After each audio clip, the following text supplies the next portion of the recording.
दिल्ली से मारपीट और गुंडागर्दी की खौफनाक तस्वीरें सामने आई हैं। तस्वीरें भलसवा डेयरी इलाके की हैं। यहां पर बदमाश बाइक से जा रहे एक शख्स को कुछ नकाबपोश बदमाशों ने डंडे से बेरहमी से पिटाई की।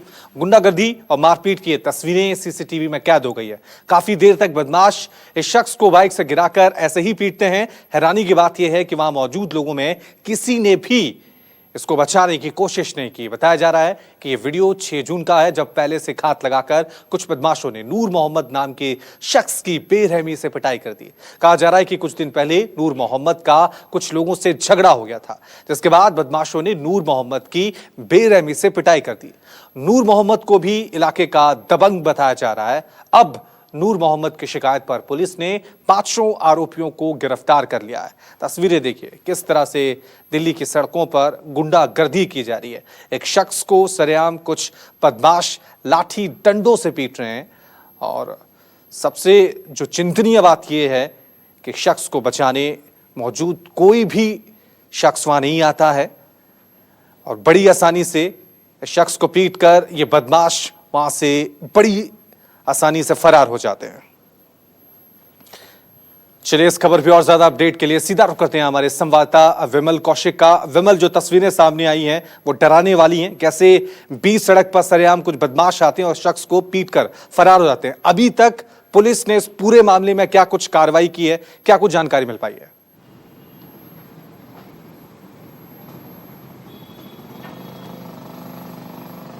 ये देखिए, पुलिस ने कार्रवाई तो कर ली, लेकिन सवाल पुलिस की कार्रवाई पर नहीं है, सवाल पुलिस की कार्यशैली पर है। सवाल जो लोग वहां पर खड़े थे उन पर है कि एक दिन दिहाड़े एक शख्स को बुरी तरह सड़क पर मारा जाता है, सरेआम पीटा जाता है। उसके स्कूटर को रोककर, पहले पूरी घटना कम से 7 से 10 मिनट तक चली। ये भलसवा इलाके की घटना है 6 जून को। हालांकि जो बताया गया है, जो नूर मोहम्मद जिसकी पिटाई हो रही है वो भी आपराधिक प्रवृत्ति का है, लेकिन ये चीज इस घटना को साबित नहीं करती कि ये घटना सही है। इस घटना को सही नहीं ठहराती ये चीज भी। भले ही जो नूर मोहम्मद है जिसकी पिटाई की गई वो भी भले ही आपराधिक प्रवृत्ति का है, लेकिन उसके बावजूद जिस तरीके से इस पूरी घटना को अंजाम दिया गया वो कई सवाल खड़े करती है कि कैसे इतने लोगों के सामने सरेआम एक शख्स को पीटा जा रहा है। जहां ये घटना हुई वहां से कुछ ही दूरी पर पुलिस स्टेशन है और उस वक्त जिस वक्त जगह जगह पर पुलिस के बैरिकेडिंग लगी हुई है, उसके बावजूद इस तरह की घटना होती है तो अपने आप कानून व्यवस्था पर तो सवाल उठते ही है, साथ ही दिल्ली के लोगों पर भी सवाल उठते हैं कि कोई घटना अपने सामने देखकर भी कैसे कोई सवाल नहीं उठाता, कैसे कोई पूछने की या रोकने की हिम्मत नहीं करता। ये बड़ी बात है कि जिस तरीके से घटना खुलेआम एक मेन सड़क पर हो रही है, सरेआम एक शख्स को लगातार डंडों से पीटा जा रहा है, 5 से 7 मिनट तक ये पूरा वाकया चलता है। उसके बावजूद ना तो कोई शख्स इसे देखने गया ना कोई रोकने गया। तो ये तमाम चीजें हैं जो कहीं गंभीर सवाल खड़े करते हैं पुलिस पर, पुलिस की कार्यशैली पर, साथ ही लोगों पर भी। जी, साफ तौर से विमल, क्योंकि जो तस्वीरें सामने आई और आप खुद कह रहे हैं कि जहां पर यह घटना हुई है उससे थोड़ी दूर पर ही पुलिस चौकी है, लेकिन उसके बावजूद भी बदमाश सरेआम आते हैं और वहां पर एक शख्स को पीट कर चले जाते हैं। जिस शख्स को पीटा गया विमल, उसकी हालत अभी क्या है?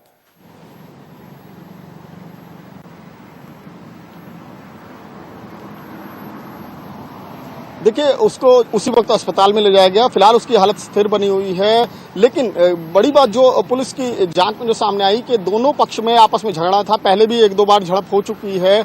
ये तमाम चीजें दूसरी तरफ हैं कि अगर नूर मोहम्मद एक आपराधिक प्रवृत्ति का शख्स है, वो जो 5 लोग थे जिन्होंने ये मारपीट की वो दबंग, इलाके के दबंग माने जाते हैं। लेकिन सबसे बड़ी बात यही है, सबसे बड़ी चिंता यही है कि पुलिस, सांप निकल जाने के बाद लकीर पीटने वाली बात है कि पुलिस ने मामला दर्ज कर लिया, गिरफ्तार कर लिया, लेकिन अहम बात यही है कि आखिर कानून का डर क्यों नहीं है? क्यों ऐसे 5 लोग इकट्ठे होते हैं सड़क पर, एक शख्स की बुरी तरह पिटाई करते हैं? जिस तरह से पूरा देश एक बीमारी से लड़ रहा है, जैसे ही अनलॉक होने की प्रक्रिया शुरू हुई है, वैसे ही अब देश की राजधानी में अपराध भी धीरे धीरे अनलॉक हो रहा है। ये चिंता की बात है। बहुत बहुत शुक्रिया विमल तमाम जानकारी के लिए। रुक करते हैं अगली खबर का। दिल्ली में अब सबका इलाज हो सकेगा, यह ऐलान किया है दिल्ली के सीएम अरविंद केजरीवाल ने। केजरीवाल ने कहा है कि उनकी सरकार बाहरी लोगों के दिल्ली में इलाज के एलजी के फैसले का पूरा पालन करेगी। हालांकि अरविंद केजरीवाल ने दावा किया है कि दिल्ली में 15 जुलाई तक 33,000 बेड की जरूरत होगी। वहीं केजरीवाल ने एलजी के फैसले पर कहा कि अगर बाहर से लोग इलाज के लिए दिल्ली आएंगे तो राजधानी में 65,000 बेड की जरूरत पड़ेगी। वहीं केजरीवाल ने एलजी के फैसले पर अपनी पार्टी के लोगों को बयानबाजी ना करने की नसीहत भी दी है। केंद्र सरकार ने निर्णय ले लिया एलजी साहब ने आदेश पारित कर दिया। ये समय असहमतियों का समय नहीं है, ये समय एक दूसरे से डिफर करने का समय नहीं है। अब जो निर्णय हो गया केंद्र सरकार का, एलजी साहब ने जो आदेश दे दिया उसको लागू किया जाएगा। एलजी साहब के आदेश को अक्षरशः लागू किया जाएगा, केंद्र सरकार के निर्णय को लागू किया जाएगा। अब इस पे कोई असहमति नहीं करनी, अब इस पे कोई वाद विवाद नहीं करना, अब इस पे कोई लड़ाई झगड़ा नहीं करना। ये सब लोग, मैं जितने सरकार के अंदर भी हैं, जितने पार्टी के लोग हैं, मैं सबको मैसेज देना चाहता हूं कि एलजी साहब के आदेश को लागू किया जाएगा, केंद्र सरकार के निर्णय को लागू किया जाएगा। चुनौती है, बहुत बड़ी चुनौती है, अभूतपूर्व चुनौती है। दिल्ली के अस्पतालों में 50% लोग दिल्ली के बाहर से आके इलाज कराते हैं। तो अगर वो अभी माना जाए तो जितने बेड्स हमें दिल्ली के लोगों के लिए चाहिए, उतने ही बेड हमें दिल्ली से बाहर से आने वाले मरीजों के लिए, हमारे भाई बहनों के लिए चाहिए होंगे। तो 15 जुलाई को दिल्ली के वालों के लिए 33,000 बेड चाहिए, तो सारे मिला के बाहर वाले भी अगर मिलाएंगे तो 65,000 बेड्स की जरूरत पड़ेगी। और 31 जुलाई को 80,000 बेड अगर दिल्ली वालों के लिए चाहिए तो लगभग 1.5 लाख टोटल बेड्स की जरूरत पड़ेगी। बहुत ज़्यादा बड़ी चुनौती है, आसान काम नहीं है। लेकिन इतना मैं कह सकता हूं कि हम पूरी कोशिश करेंगे, तन मन धन जो बन सकेगा। ये हमारी जिम्मेदारी भी है और ये सेवा का काम है। चलिए, इस खबर पे और ज्यादा अपडेट के लिए सीधा रुख करते हैं हमारे संवाददाता वरुण सिन्हा का। वरुण, इलाज के नाम पर एक जंग चल रही थी दिल्ली में, दिल्ली बनाम बारी राज्य सरकार बनाम साफ तौर से एलजी की जो जंग चल रही थी, अब क्या ये माने केजरीवाल के इस बयान से कि वो संग्राम जो है वो खत्म होता दिख रहा है, या फिर अभी भी ये लड़ाई जारी है? क्योंकि केजरीवाल कह रहे हैं कि हम इलाज के लिए तैयार हैं बाहरी लोगों के लिए, लेकिन हमें अभी 65,000 बेड की और जरूरत है, समन्वय की जरूरत है दिल्ली सरकार और केंद्र के बीच।